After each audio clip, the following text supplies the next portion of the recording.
आज हम आईएमएफ पढ़ेंगे। आईएमएफ को फुल फॉर्म है इंटरनेशनल मॉनेटरी फंड। अब हम इसको समझते हैं। आइए समझते हैं आईएमएफ क्या होता है।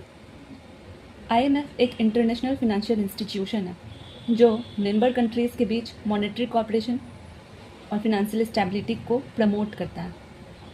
आसान भाषा में अगर इसको समझें तो अगर किसी कंट्री को फॉरेन एक्सचेंज या बैलेंस ऑफ पेमेंट की समस्या आती है तो आईएमएफ उसे फिनेंशियल असिस्टेंस दे सकता है। ठीक है,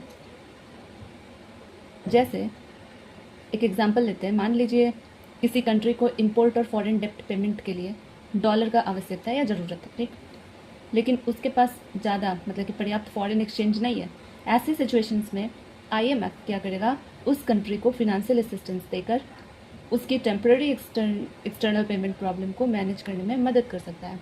ठीक है, मतलब कि और आईएमएफ जो है वो इसका हेडक्वार्टर वाशिंगटन डीसी में है। ठीक है, यूएसए में है। और जिस किसी भी देश को कोई भी तरह का आर्थिक स्थिति का सामना करना पड़ता है या फिर ख़राब रहता है या फिर किसी से लोन लिया हुआ देश है या फिर कुछ भी ऐसा है, तो उस कंडीशन में या फिर किसी को लोन चुकता करना है और वो उसके पास पर्याप्त पैसा नहीं है, तो वो उस कंडीशन में क्या करता है कि वो देश को इंटरनेशनल मॉनेटरी फंड मदद करता है। ठीक है, फ़िलहाल के लिए। और इंडिया में जैसे आरबीआई है वैसे ही पूरे वर्ल्ड लेवल पे आईएमएफ है, इंटरनेशनल मॉनेटरी फंड है। अब समझ में आ गया आईएमएफ का। अब आते हैं, एक वर्ड है ब्रेटन वुड्स। ब्रेटन वुड्स क्या है कि आईएमएफ कब बना था? 1944 में बना था। ठीक है, इसको बनाने का डिसीजन था ब्रेटन वुड्स का। ब्रेटन वुड्स कॉन्फ्रेंस में लिया गया था आईएमएफ को बनाने का डिसीजन। ठीक है, ब्रेटन वुड कॉन्फ्रेंस क्या था 1944 में, 1944 में अमेरिका के न्यू हैम्पायर के ब्रेटन वुड्स नाम की जगह पर 44 कंट्रीज़ के रिप्रेजेंटेटिव्स की मीटिंग हुई। ठीक, इस मीटिंग का मेन उद्देश्य था वर्ल्ड वार जो दूसरा हुआ था उसके बाद कंट्रीज़ के बीच इकोनॉमिक और मॉनेटरी सिस्टम को स्टेबल बनाना इसका मेन मोटिव था। इसी कॉन्फ्रेंस से दो इंटरनेशनल इंस्टीट्यूशंस का फ्रेमवर्क बना, पहला आईएमएफ और दूसरा वर्ल्ड बैंक। आईएमएफ मॉनेटरी, ये वाला आईएमएफ जो है ये मॉनेटरी या फिनेंशियल स्टेबिलिटी और बीओपी प्रॉब्लम्स में हेल्प करेगा, और वर्ल्ड बैंक का क्या काम था, डेवलपमेंट और रिकन्स्ट्रक्शन में हेल्प करना था। अब एक ऐसे याद कर लीजिए कि 1944 में ब्रेटन वुड्स कॉन्फ्रेंस हुआ था जिसमें आईएमएफ का इस्टेब्लिशमेंट हुआ था और वर्ल्ड बैंक के साथ। ठीक है, और आईएमएफ का हेडक्वार्टर है यूएसए में, वाशिंगटन डीसी में। अब इसका ऑब्जेक्टिव देख लेते हैं। आईएमएफ का मेन ऑब्जेक्टिव देशों के बीच मॉनेटरी सहयोग बढ़ाना और इंटरनेशनल फिनेंशियल सिस्टम को स्थिर रखना है। ठीक है, मॉनेटरी कोऑपरेशन पहला देख लेते हैं। तो अलग अलग देशों के बीच मॉनेटरी सहयोग बढ़ाना ताकि इंटरनेशनल मॉनेटरी सिस्टम आसानी से काम कर सके। जैसे दो देशों को एक्सचेंज रेट और इंटरनेशनल पेमेंट से जुड़ी समस्याओं में सहयोग देना। ठीक है, कंट्रीज़ को एक्सचेंज रेट और इंटरनेशनल पेमेंट से जुड़ी जितना भी प्रॉब्लम्स है उसमें सहयोग देना है। दूसरा, एक्सचेंज रेट स्टेबिलिटी, देशों की करेंसीज में होने वाले बहुत ज़्यादा उतार चढ़ाव को कम करने में मदद करना। ठीक है, जैसे किसी कंट्रीज़ करेंसी की वैल्यू अचानक बहुत गिरने पर आईएमएफ पॉलिसी सपोर्ट और फिनेंशियल असिस्टेंस दे सकता है। तीसरा है इंटरनेशनल ट्रेड को बढ़ावा देना, कंट्रीज़ के बीच इंटरनेशनल ट्रेड को बढ़ावा और स्मूथली चलाने में मदद करना इसका काम है, मेन उद्देश्य है। ठीक है, जैसे स्टेबल मॉनेटरी कंडीशंस होने से कंट्रीज़ के बीच इंपोर्ट्स और एक्सपोर्ट्स आसानी से हो सकती है। चौथा है हेल्पफुल इन बीओपी प्रॉब्लम्स, मतलब बीओपी प्रॉब्लम्स में सहायता। अगर किसी देश को बैलेंस ऑफ पेमेंट की समस्या हो और फॉरेन करेंसी की कमी हो जाए तो आईएमएफ फिनेंशियल असिस्टेंस दे सकता है। ठीक है, पांचवा इकोनॉमिक स्टेबिलिटी एंड ग्रोथ, मतलब अगर मेंबर कंट्रीज़ को इकोनॉमिक स्टेबिलिटी और सस्टेनेबल ग्रोथ हासिल करने में IMF मदद करता है। ठीक है, अब IMF का फंक्शन देखते हैं। अब ऑब्जेक्टिव के बाद फंक्शन समझते हैं। ऑब्जेक्टिव मतलब क्या है, IMF क्या हासिल करना चाहता है। ठीक है, और फंक्शन का मतलब होता है IMF प्रैक्टिकली क्या करता है। ठीक है, क्या काम करता है। तो पहला है फिनेंशियल असिस्टेंस देना।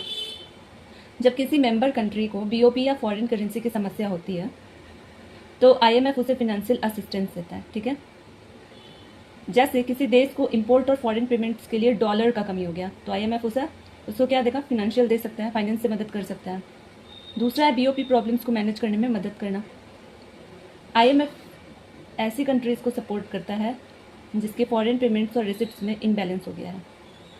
जैसे देश को विदेशों से $100 बिलियन का पेमेंट करना है लेकिन फॉरेन रिसिप्ट्स केवल $70 बिलियन है। ऐसी स्थिति में $30 बिलियन का एक्सटर्नल पेमेंट प्रेशर हो सकता है। ठीक, देखते हैं तीसरा क्या है कि इकोनॉमिक कंडीशंस की निगरानी करना इसका काम है।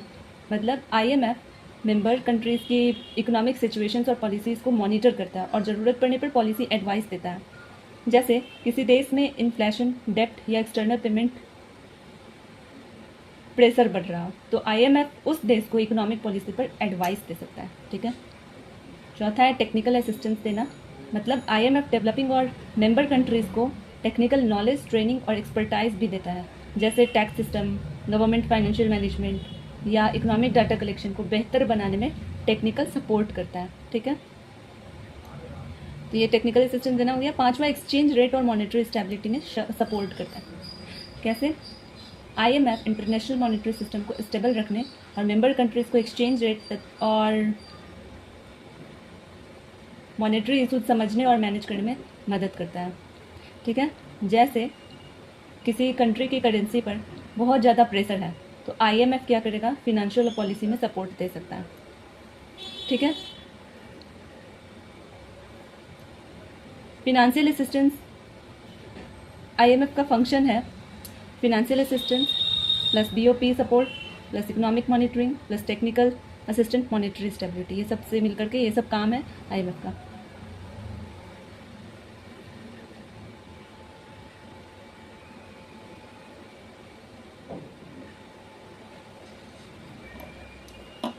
अब है IMF मेंबरशिप एंड कोटा। अब अगला इम्पॉर्टेंट टॉपिक ये है, इसमें क्या है, ये एक सिस्टम है। ठीक है, मेंबरशिप एंड कोटा सिस्टम है। पहला आता है इसमें IMF मेंबरशिप। IMF एक मेंबर बेस्ड इंटरनेशनल इंस्टीट्यूशन है। ठीक है, जो देश IMF का मेंबर बनता है उसे IMF की व्यवस्था में कुछ फिनेंशियल राइट्स और रिस्पॉन्सिबिलिटीज़ मिलता है। भारत भी एक IMF का मेंबर कंट्री है। ठीक है, दूसरा, कोटा क्या है, बहुत इंपॉर्टेंट है, वेरी वेरी इंपॉर्टेंट है। UGC नेट के क्वेश्चन में भी पूछता है, एग्जाम में भी पूछता है, इसलिए इसको अच्छे से पढ़िएगा। कोटा को सिंपल लैंग्वेज में समझो, हर मेंबर कंट्री IMF में एक तरह का फिनेंशियल कंट्रीब्यूशन शेयर रखता है। ठीक है, यह कोटा देश की इकोनॉमी के रिलेटिव साइज और ग्लोबल इकोनॉमी में उसकी स्थिति जैसे फैक्टर्स को ध्यान में रखकर निर्धारित होता है। कोटा बहुत इंपॉर्टेंट है क्योंकि इसका संबंध मुख्य रूप से कोटा मतलब कि संबंध किससे, कंट्रीब्यूशन से, वोटिंग पावर से और IMF फाइनेंशिंग एसेस से होता है। ठीक है, जैसे मान लीजिए दो कंट्रीज IMF की मेंबर है, country A, country B। Country A की इकोनॉमी बहुत बड़ी है, कंट्री B की इकोनॉमी कंपैरेटिवली छोटी है, तो दोनों का IMF कोटा समान होना जरूरी नहीं है। बड़ी इकोनॉमी वाली कंट्री का कोटा ज़्यादातर क्या होगा, ज़्यादा हो सकता है। ठीक है, तीसरा है वोटिंग पावर। IMF में हर मेंबर कंट्री की वोटिंग पावर बिल्कुल समान नहीं होता है। कोटा जितना बड़ा, बेसिक वोटिंग शेयर के साथ कुल वोटिंग पावर उतनी अधिक, इसीलिए बड़े कोटा वाला कंट्रीज़ का IMF के डिसीजन में ज़्यादा वोटिंग इन्फ्लुएंस होता है। चौथा है कोटा और लोन का कनेक्शन। किसी कंट्री का कोटा यह निर्धारित करने में इम्पॉर्टेंट रोल निभाता है कि वह IMF से कितना फाइनेंशियल असिस्टेंस एसेस कर सकता है। हालांकि एक्चुअल लेंडिंग प्रोग्राम और अमाउंट सिचुएशन और IMF के रूल्स पर ही डिपेंड करता है। ठीक है, कोटा को एक ट्रिक से याद करते हैं, IMF में देश का फाइनेंशियल शेयर, ठीक है। और याद रखिएगा कोटा वोटिंग पावर, फाइनेंशियल एसेस और कंट्रीब्यूशन से मिलकर के बनाया, ठीक है। अब है IMF SDR special drawing rights, ठीक है। SDR क्या है, स्पेशल ड्राइंग राइट्स क्या है? SDR को IMF ने 1969 में बनाया था, ठीक है। इसका मेन उद्देश्य मेंबर कंट्रीज़ के ऑफिशियल फॉरेन एक्सचेंज रिजर्व्स को सप्लीमेंट यानी बढ़ाने में मदद करना था, ठीक। आसान भाषा में इसको समझिएगा तो SDR एक इंटरनेशनल रिजर्व एसेट्स है जिसे IMF अपने मेंबर कंट्रीज़ को एलोकेट करता है, ठीक है। SDR क्या नहीं है? सबसे इम्पॉर्टेंट बात यहाँ पर है, SDR कोई करेंसी नहीं है। इसे हम सीधे जाकर रुपए, डॉलर या यूरो की तरह मार्केट में खर्च नहीं कर सकते हैं, ठीक। लेकिन ज़रूरत पड़ने पर एक कंट्री अपने SDR को, स्पेशल ड्राइंग राइट्स को, दूसरी फ्रीली यूजेबल करेंसी में एक्सचेंज कर सकता है। जैसे मान लीजिए किसी कंट्री के फॉरेन एक्सचेंज रिजर्व्स कम हो रहे हैं और उसे इंटरनेशनल पेमेंट्स करने के लिए फॉरेन करेंसी का ज़रूरत है। उसके पास SDR एलोकेशन है, वह SDR के माध्यम से IMF की व्यवस्था के तहत US डॉलर जैसी यूजेबल करेंसी प्राप्त कर सकता है, ठीक है। इससे उसके फॉरेन एक्सचेंज रिजर्व्स को सपोर्ट मिलता है, ठीक। SDR का वैल्यू कैसे तय होता है? SDR का वैल्यू मेजर इंटरनेशनल करेंसीज के बास्केट पर निर्धारित होता है। इस बास्केट में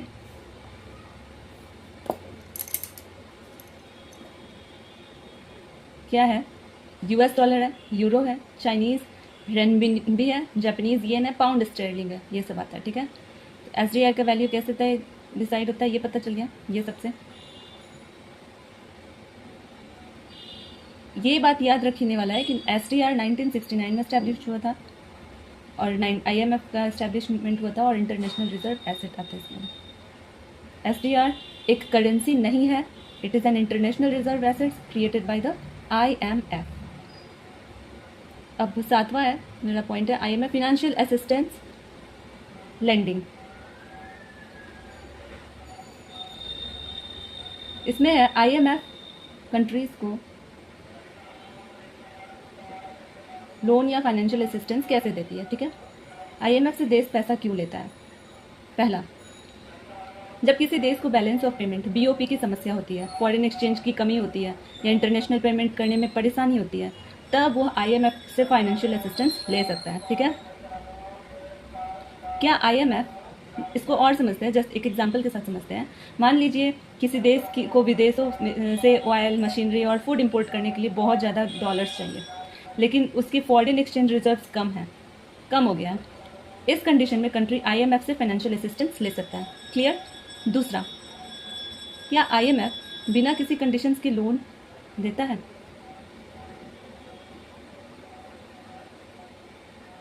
एक और सवाल है, क्या IMF फ्री में पैसा देता है? नहीं देता है, ठीक है। IMF की financial assistance generally loan financing के रूप में होता है, ठीक है।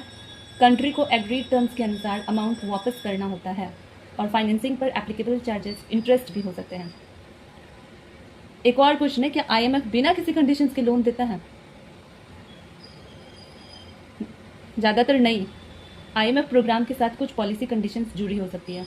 इसका मेन मतलब गोल यह होता है कि देश अपनी इकोनॉमिक प्रॉब्लम्स को सुधार सके और फ्यूचर में फिर से उसी संकट में ना फंसे, ठीक है।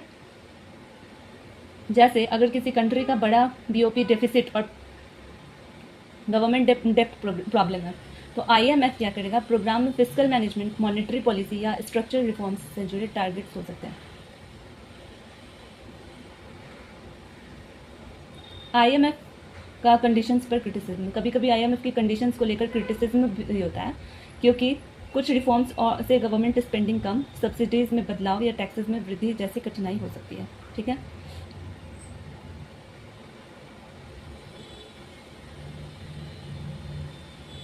अब समझते हैं IMF एंड डेवलपिंग कंट्रीज। अब अगला इम्पॉर्टेंट जो ये वाला टॉपिक है, ये क्यों इम्पॉर्टेंट है इतना? पहला पॉइंट है इसका फाइनेंशियल सपोर्ट। फाइनेंशियल सपोर्ट में डेवलपिंग कंट्रीज़ को कभी कभी फॉरेन एक्सचेंज और बीओपी प्रॉब्लम्स का सामना करना पड़ता है। आईएमएफ ऐसी सिचुएशंस में फाइनेंशियल असिस्टेंस देकर टेम्परेरी प्रेशर्स को मैनेज करने में मदद करता है। जैसे किसी डेवलपिंग कंट्री के फॉरेन एक्सचेंज रिजर्व तेज़ी से कम हो जाए और उसे एसेंशियल इंपोर्ट्स के पेमेंट में परेशानी हो, तो आईएमएफ फाइनेंशिंग मदद कर सकता है। दूसरा, इकोनॉमिक पॉलिसी एडवाइस। आईएमएफ केवल पैसा ही नहीं देता है बल्कि मेंबर कंट्रीज़ को इकोनॉमिक पॉलिसी सुधारने के लिए एडवाइस भी देता है। ठीक, जैसे इन्फ्लेशन बहुत बढ़ रहा हो या गवर्नमेंट डेप्ट तेज़ी से बढ़ रहा हो, तो आईएमएफ इकोनॉमिक मैनेजमेंट में सुधार के सुझाव दे सकता है। ठीक है। तीसरा है मेरा technical assistance and training. IMF developing countries को tax administration, public finance, monetary policy और इकोनॉमिक डाटा जैसे क्षेत्रों में टेक्निकल असिस्टेंस और ट्रेनिंग देता है। जैसे किसी देश को अपना टैक्स कलेक्शन सिस्टम बेहतर करना है तो आईएमएफ एक्सपर्ट टेक्निकल गाइडेंस दे सकता है। चौथा है इकोनॉमिक स्टेबिलिटी।